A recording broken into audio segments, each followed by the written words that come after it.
Alright, this live. We rolling? Alright, listen. I don't have a lot of time, but I just had to hit you with this gem real fast. You know, I'm from the Bronx, born in the X.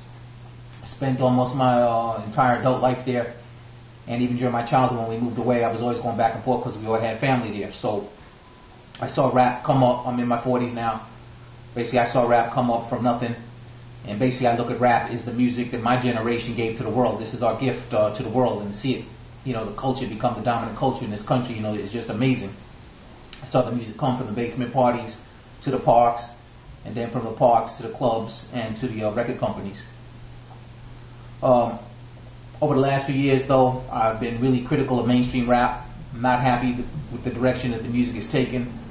Somewhere along the line, the record companies made a decision to appeal to the most basis elements in our society, and they're very fond nowadays of signing an artist that's going to be completely non-threatening.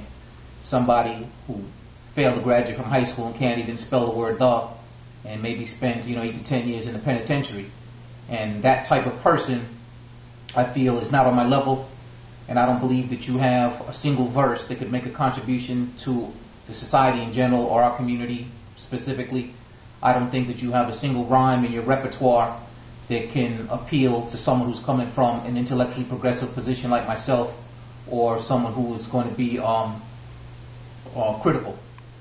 So yesterday I had the pleasure of listening to this CD, Recession Proof. You know, one of my people slipped it to me and said, "Oh, Kev, you need to listen to this." And I looked at the cover and I was like, "Yeah, right. You know, what's this going to be about, right?" He said, "Kev, I'm telling you, you need to check this out." So I listened to it last night, and yeah, I got to tell you, I was really blown away by the CD, Recession Proof, by this kid, Chipz Da General. The only word that I can use to describe it, ILLITY, right? What's really been missing for me that I see this guy bringing back is relevant lyrical content. Relevant lyrical content. That's what I was happy to see in this CD.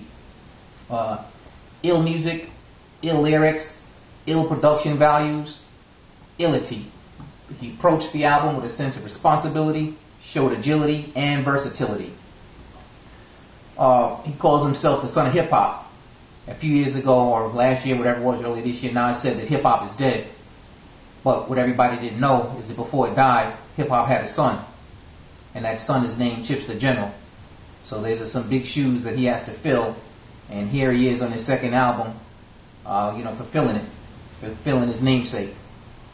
So he's got a track on there, I think it was track 7, where he's talking about his relationship with his brothers and his father. And just very powerful story. He lost his mother when he was like 4, 5, or 6. And in this song, he weaves in a couple of verses about that. And I mean, you just can't help but feel the emotions in that song. But he's 24 now, and for me, although I thought it was beautiful, it was also kind of disturbing to see that, it's still on his mind to that degree. And, still kind of bothers him a little bit. But, it's completely understandable. But, again, storytelling, that's another thing that's been missing in the game. So he's bringing that back. When he teams up with a couple other rappers on different songs, again, versatility. He's able to blend in and, make some great music out of that. Agility. I love the way that they took the R&B and laid the rap over the top of it. So when you have rap mixed with some R&B singing, I love that also. So I was so impressed with it that I had to reach out to the young man today and got a commitment to get a couple of tracks for my book, Stoneheart the Bronx, which is coming out any minute now. And whoever heard of a novel with a soundtrack, yeah, Stoneheart the Bronx, we got that. All right? So, again, name of the album, Recession Proof. He's got another one coming out in November. We're going to have him on here for an interview, get to know him a little bit better. But this is a rapper that we got to keep our eyes on and show him some support. So, later.